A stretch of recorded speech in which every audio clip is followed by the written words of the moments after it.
नमस्कार, मैं डॉक्टर वीना संगानी।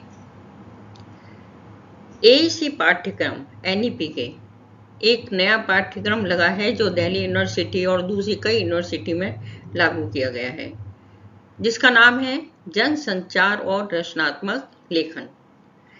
और उसी का जो पहली इकाई है रचनात्मक लेखन का स्वरूप, और उस पहली इकाई का पहला बिंदु है रचनात्मक लेखन का अर्थ और महत्व। तो मैं कोशिश करूंगी कि सारा पाठ्यक्रम आपको इस पीपीटी और इस वीडियो के माध्यम से पूरा करवा दूं। तो आइए पहले हम बात करते हैं पहले इकाई के पहले बिंदु के पहले पॉइंट से, रचनात्मक लेखन का अर्थ। सीधे शर्तों में तो ये कह सकते हैं हम कि ये कल्पना, अनुभव, भावना और विचारों का एक नया और आकर्षक ढंग प्रस्तुत करता है, और इसके केवल सूचना देना मतलब नहीं होता, इसको पाठक को भावात्मक रूप से अपने साथ जोड़ना होता है। तो चलो हम पहले बात करते हैं रचनात्मक लेखन के अर्थ की। ठीक है, ये देखो साथ में जो रंगीन फोटोग्राफ है, इसको चाहो तो आप अपने स्क्रीनशॉट में ले सकते हो, एक नोट्स की तरह आपके लिए तैयार हो जाएंगे। रचनात्मक लेखन का अर्थ क्या है? अपनी कल्पना, अनुभव और भावना और विचारों को नए और आकर्षक ढंग से लिखना। देखिए, सबके पास कल्पना होती है, सबके पास कुछ न कुछ अनुभव जरूर होता है, सबकी अपनी भावनाएं होती है, और विचार तो सबके पास आते ही हैं, और हम सबके कहने बताने के तरीके अलग अलग होते हैं। तो रचनात्मक लेखन में क्या होता है कि वो जो लेखक जानकारी देता है, केवल वो जानकारी हो जाएगी अगर आप केवल बात अपनी भावनाओं या अनुभव को बता दोगे। लेकिन अगर उस विचारों को प्रस्तुत करते वक्त इस ढंग से प्रस्तुत किया जाए कि वो रुचिकर बन जाए, आपकी भावनाओं से जुड़ जाए, सामने वाले आपको ध्यान से सुने, तो इसकी परिभाषा के रूप में हम कह सकते हैं कि रचनात्मक लेखन वह लेखन है जिसमें लेखक, लिखने वाला, अपनी सोच, अपनी कल्पना और अपने अनुभवों का उपयोग करके किसी विषय को रोचक, सुंदर और प्रभावशाली तरीके से प्रस्तुत करता है। चलो ये बात हम उदाहरण से समझते हैं। बिना उदाहरण के बात इतनी अच्छी तरह समझ में नहीं आती जितना उदाहरण देकर आप समझाएं। जब आप परीक्षा में भी लिखें तो उदाहरण जरूर लिखें, क्योंकि उदाहरण समझाने का बहुत अच्छा तरीका है।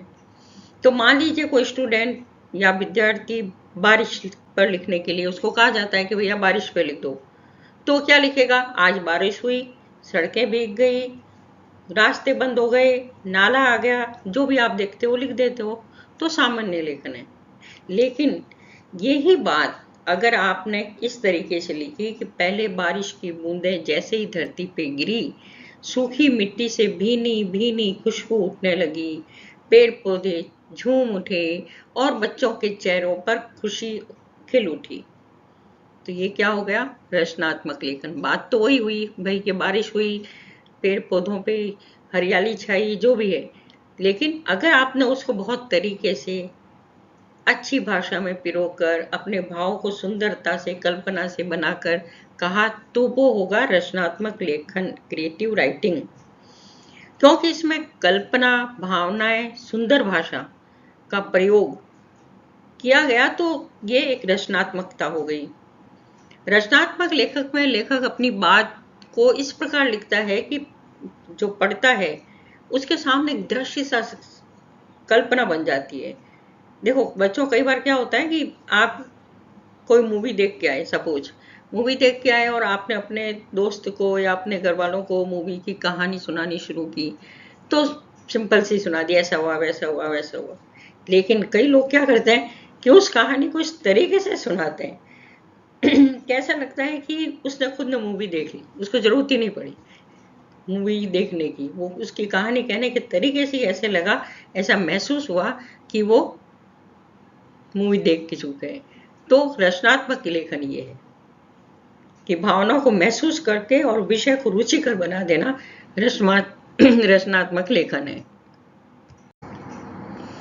अब रचनात्मक लेखन की विशेषताएं क्या है? तो यहाँ देखिए, इस पीपीटी में आपको अलग अलग रंग में जो दिए गए हैं ना, वाक्य, वो उसकी विशेषता है। नंबर 1, नंबर 2 ऐसे मान लीजिए, ठीक है। और ये जो चित्र है आपके सामने, ये चित्र आप चाहें तो इसको रख लें अपने पास संभाल के, तो ये चित्र आपको मिल जाएगा नोट्स के रूप में। तो इसमें इसमें मौलिकता होती है। पहली बात होती है रचनात्मक लेखन की विशेषता कि इसमें मौलिकता होती है, यानी अपने नए विचार होते हैं, किसी से चुराए हुए नहीं कि चैट जीपीटी से ले लिए या जेमिनी से ले लिए, नहीं, आपके अपने विचार जिसमें मौलिकता होती है। अपने विचारों में तो मौलिकता होती ही है। और दूसरा पॉइंट है, इसमें कल्पना शक्ति का प्रयोग होता है। आप अगर कल्पना करते हैं जब भी तो अच्छा रचनात्मक लिख पाओगे ना, तो अपनी जितनी अच्छी कल्पना कर पाओगे, खुल के लिखोगे, वो रचनात्मक लेखन की विशेषता हो जाएगी। भाषा सरल होती है जिसे लोग आराम से समझ सकें, सुंदर होती है और प्रभावशाली होती है। ऐसी भाषा नहीं कि जिसको सुने तो ऐसा लगे जैसे पिघलता हुआ लोहा कानों में डाल दिया हो। भाषा का बहुत ही महत्व रहता है, तो भाषा अच्छी होनी बहुत ज्यादा जरूरी है ना बच्चों। तो लेखक अपने अनुभव को, भावनाओं को भी शामिल करता है जब वो लिखता है। मान लीजिए बारिश की ही बात कर रहे हैं ना अपन, तो बारिश में जब वो जाता है तो हर व्यक्ति अलग अलग तरीके से उसको महसूस करता है। देखो बारिश के लिए मैं बता दूं कि मान लीजिए आप बहुत खुश हैं, आनंदित हैं, घर पे बैठे हुए हैं, एंजॉय कर रहे हैं और बाहर तेज बारिश हो रही है, तो आप कैसा महसूस करोगे? अच्छा सा महसूस करोगे, पकोड़े बनाओ, ये बनाओ, कुछ खाते हैं, चाय पीते हैं, ऐसा महसूस करोगे।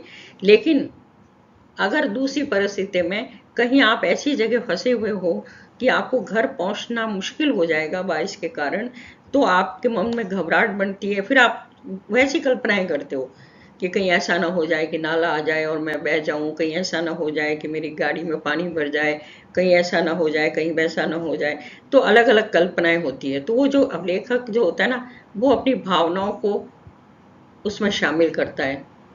कभी अच्छी भी महसूस होता है, कभी दूसरी भावना भी होती है। तो ये विशेषता है इसकी। इसका उद्देश्य केवल जानकारी देना नहीं। भाई अपन रचनात्मक लेखन अगर नहीं कहलाएगा, केवल इतनी सी बात कहते हैं कि बारिश आई थी, मैं रास्ते में फंस गया, गाड़ी खराब हो गई और बड़ी मुश्किल से आया हूं,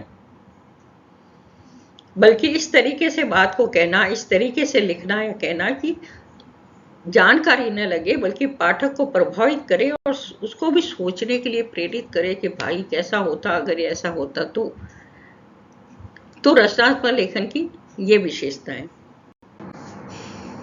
चलिए अब बात करते हैं रचनात्मक लेखन के उदाहरण की, कि भाई कहाँ हम इसका प्रयोग कर सकते हैं, कहाँ पर ये काम आती है रचनात्मक लेखन। देखो जी, एक कहा गया है ना, जहां न पहुंचे रवि वहां पहुंचे कवि। यानी जहां पर सूरज की रोशनी भी नहीं जाती, वहां पर कल्पना की शक्ति से कवि या लेखक या कोई भी जो अपनी कल्पना की शक्ति को आगे बढ़ाता है वो पहुंच जाता है। तो अब ये हम कहाँ कहाँ ले सकते हैं? एक तो कहानी में, कहानी का प्रयोग जब हम करते हैं उसमें हम कल्पनाएं लिखते हैं। अब इस जो आपको दिखाई दे रही है ये चित्र दिखाई दे रहा है, इसमें सभी का उदाहरण दे दिया गया है। कविता, कल्पना से कैसे कवि कल्पना करते हैं। आप में से बहुत लोग होंगे जो अच्छी कविता लिख पाते हैं, तो खुलिए, लिखिए, लिख के देखिए। नाटक, नाटक का भी संवाद और उसके पात्र और उनके सब कुछ, उनकी कल्पनाएं। संस्मरण, अगर आप कहीं गए हैं या किसी के बारे में लिखना चाहते हैं, किसी को कोई अच्छा लगा आपको और आपके साथ कुछ घटित हुआ, ऐसा कुछ संस्मरण लिख सकते हैं। यात्रा वृत्तांत, आप कहीं गए, कॉलेज टूर पे गए या घूमने गए, कुल्लू मनाली गए, गोवा गए, कहीं विदेश गए, तो उस वक्त आपको क्या क्या लगा, कैसा लगा, वो सारा वृत्तांत आप लिख सकते हैं।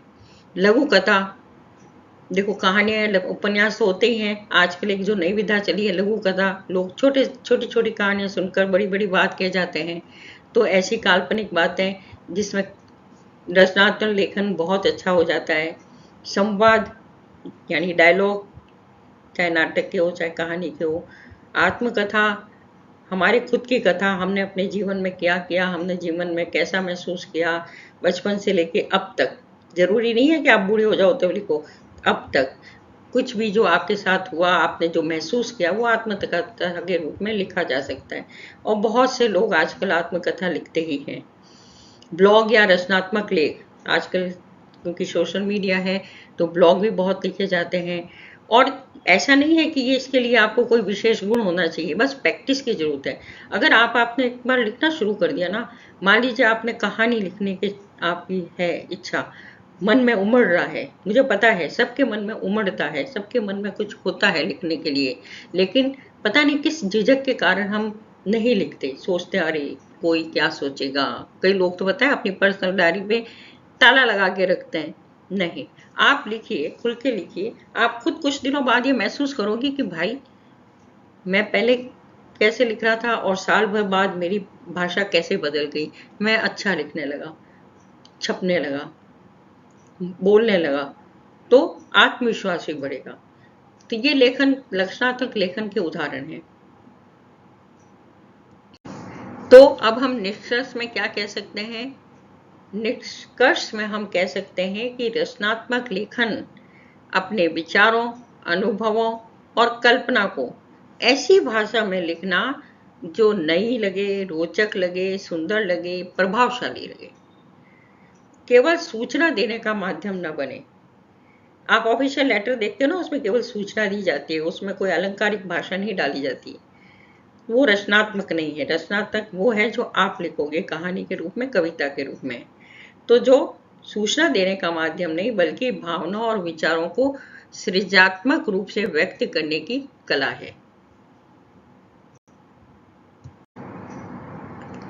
इस स्लाइड को देखिए आप, इसमें रचनात्मक लेखन का अर्थ पूरा एक साथ समा दिया है, जिसमें उसकी विशेषताएं भी आ गई है, उद्देश्य भी है, उदाहरण भी है और निष्कर्ष भी है। तो आपको अगर ये आप लगता है कि आपके लिए बहुत उपयोगी है तो मुझे जरूर बताना। मेरे चैनल वीणा पानी वाणी पर अगर आप कमेंट्स करते हो, क्योंकि ये पाठ्यक्रम विश्वविद्यालय में भी आ रहा है, यूपीएससी की परीक्षाएं अगर आप देते हैं, नेट की परीक्षाएं जब देंगे जीवन में आगे जाके, तो भी आपके बहुत काम आएगी। तो अगर आपको इससे संबंधित लघु, अति लघु और विस्तार आलोचनात्मक प्रश्न चाहिए तो उसका भी एक पूरा मैं पीपीटी बना के आपको दे दूंगी। आप कमेंट्स में लिखिएगा जरूर इसके अलावा आपको क्या चाहिए। और नेक्स्ट जो हमारी अगली जो हमारी पीपीटी होगी वो होगी रचनात्मक लेखन का महत्व। धन्यवाद।